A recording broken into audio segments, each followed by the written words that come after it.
ജീവിതം എന്നത് ഒരു കണ്ണുപൊത്തിക്കളിയാണ് നമ്മളെപ്പോഴും എല്ലാവരും തന്നെ ഒത്തിരി മഹാന്മാരായ ആൾക്കാരും പറഞ്ഞു കേട്ടിട്ടുണ്ടല്ലേ. ശരിക്കും സത്യമായ ഒരു കാര്യമാണ്. കണ്ണുപൊത്തിക്കളിയാണെന്നോർത്ത് നമ്മൾ എവിടെയെങ്കിലും പോയി പാത്തിരിക്കും. പക്ഷേ അവരെല്ലാം നമ്മളെ ഇട്ടിട്ട് അവരുടെ വഴിക്ക് പോയി കഴിഞ്ഞാലും നമ്മളോർക്കും നമ്മളെ കണ്ടുപിടിച്ചില്ലല്ലോ എന്നോർത്തുകൊണ്ടിരിക്കുകയും ചെയ്യും. അവസാനം ഇറങ്ങി വരുമ്പോഴായിരിക്കും അറിയുന്നത് അവരെല്ലാം നമ്മളിൽ നിന്ന് പോയി എന്നുള്ള കാര്യം. നമ്മളെ കളിയും നിർത്തി അവരൊക്കെ അവരുടെ വീടുകളൊക്കെ പറ്റി എന്ന് നമ്മൾ മനസ്സിലാക്കും.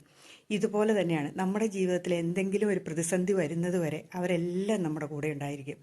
എന്തെങ്കിലും വന്നു കഴിയുമ്പം അവർ പോയ വഴിക്ക് ഒരു പുല്ല് പോലും കാണുകയും ഇല്ല. മിക്കവരുടെയും ജീവിതത്തിൽ സംഭവിക്കുന്നത് ഇതൊക്കെ തന്നെയാണ്. കാരണം നമ്മൾ തിരിച്ചറിയുമ്പോഴത്തേക്കും കുറേ വൈകിപ്പോയിരിക്കും. ആരുമില്ലാത്തൊരവസ്ഥയിൽ സ്വന്തമായിട്ട് തുഴയുമ്പോഴാണ് അതിൻ്റെ ആ ഭീകരത നമുക്ക് മനസ്സിലാവുകയുള്ളൂ. പലർക്കും പറഞ്ഞാൽ മനസ്സിലാവില്ല ഈ അവസ്ഥയൊന്നും. അതുകൊണ്ട് നമ്മൾ അനുഭവിക്കുമ്പോൾ തന്നെയാണ് നമുക്ക് മനസ്സിലാകും, ഓ ഇതൊക്കെ ജീവിതത്തിൽ എത്ര കടന്നു പോകുന്നതെന്ന് ചിലർ ചിന്തിക്കും. ചിലർ പറയും, എൻ്റെ ദൈവമേ ഇതിൽ പരം ഒരു കഷ്ടം വേറൊന്നുമില്ല എന്നും ചിന്തിക്കും. അപ്പോഴൊന്ന് ഓർക്കുക, ജീവിതം എന്ന് പറയുന്നത് ശരിക്കും ഒരു കണ്ണുപൊത്തിക്കളി തന്നെയല്ലേ. ഒന്ന് ചിന്തിച്ച് നോക്കിക്കേ.